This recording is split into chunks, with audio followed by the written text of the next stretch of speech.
네, 그럼 이제 마지막으로 그 국회 결산 심의 과정에 대해서 얘기를 해보도록 하겠습니다. 헌법 제99조에 따르면 결산에 대한 권한은 독립기관인 감사원에 있다. 라고 얘기를 할 수 있어요. 국회는 이를 심사하는, 그러니까 감사원이 제출한 그 결과를 가지고 결산에 대한 결과를 가지고 최종적으로 심사하고 확정하는 권한만을 가지고 있다라는 겁니다. 자, 그러면 이제 이 결산 과정이 어떻게 되는지 간략하게 얘기를 해보도록 하죠. 먼저 정부가 결산안을 제출합니다. 감사원에. 정부기관은 세입, 세출의 출납에 관한 사무를 예산안 다음 연도 2월 10일까지 이제 다 완결을 해야 돼요. 네, 완결을 하고 각 중앙관서의 장관들이죠. 이 사람들은 그 소관에 속한 일반회계, 특별회계, 기금을 통합한 이 중앙관서 결산 보고서를 작성을 해서 2월 말까지 기획재정부에 제출을 합니다. 이제 어떻게 우리가 다 이 돈을 썼는지 해가지고 제출을 한다라는 거죠. 그래서 이제 그 기재부는 이를 통합해서 국가 결산 보고서를 통합한 이제 종합된 이제 그 문건을 작성을 하게 된다라는 거고, 이 작성된 국가 결산 보고서는 국무회의의 심의를 거칩니다. 대통령과 이제 장관들이 다 모여서 제대로 됐는지 이제 심의를 하고 대통령이 승인을 하게 되면 다음 4월 10일까지 감사원에 이제 제출을 하게 된다라는 얘기죠. 이제 감사원으로 이제 넘어오게 된 이거는 이제 감사원이 이제 여기서 그 결산에 대한 검토를 이제 하게 되는 겁니다. 그래서 감사원은 재정 전반에 대한 회계 검사를 실시해서 결산이 제대로 됐는지 확인을 한다라는 거죠. 그러니까 이 결산의 합법성, 그다음 얼마나 정확하게 만들어졌는지 이런 것들을 검토를 하게 되고, 만약에 문제가 발견이 됐다라고 한다라면 요거 시정해. 하고 이제 그 지적을 해줄 수가 있다라는 거죠. 그리고 고발까지도 취할 수 있다라는 겁니다. 그래서 이제 이런 결과를 토대로 감사원은 결산 검사 보고서를 이제 작성을 하고 이를 5월 20일까지 기재부 장관한테 송부를 합니다.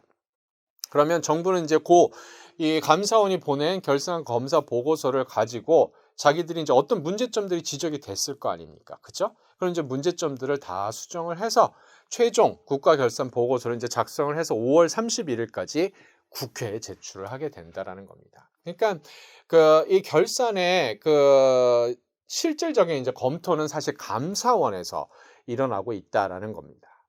근데 아무튼 이제 그 감사원에서 그 지적된 사안들이 다 이제 반영이 된 국가 결산 보고서는 최종 심의와 확정을 위해서 국회로 이제 넘어가게 된다라는 겁니다. 그래서 국회의 이제 결산 심의 과정은 이것도 국회 법에 규정이 되어 있습니다. 그래서 국회 결산 심의 의결이라고 하는 것은 재정 집행에 대한 최종 승인의 성격을 지닙니다. 국회가 최종적으로 승인을 해주는 그런 거다라고 생각을 하면 되고, 이 행정부의 예산 집행 결과에 대한 심의를 이제 국회가 하는 것들을 통해서 이게 얼마나 적법하게 이루어졌고 또 얼마나 타당하게 이루어졌는지를 국회가 이제 최종적으로 확인하는 절차다라고 생각을 하면 된다라는 얘기죠. 이런 결산 심의 절차는 그러니까 이제 크게 세 가지로 나뉘어져 있어요. 상임위, 예비 심사. 이건 그 예산에 대한 심사를 하는 그 단계와 거의 마찬가지다라고 생각을 하면 돼요. 상임위에서 예비 심사를 하고, 그다음 예결위에서 종합 심사를 합니다. 그리고 본회의에서 그 심의를 하고 의결을 하는 요 세 가지 단계로 나누어져 있다라고 생각을 하면 돼요. 그러니까 구체적인 그 내용들은 그 예산안 그 심의 절차하고 이제 거의 유사한 과정이기 때문에 그런 것들을 참조를 해주시면 될 것 같습니다.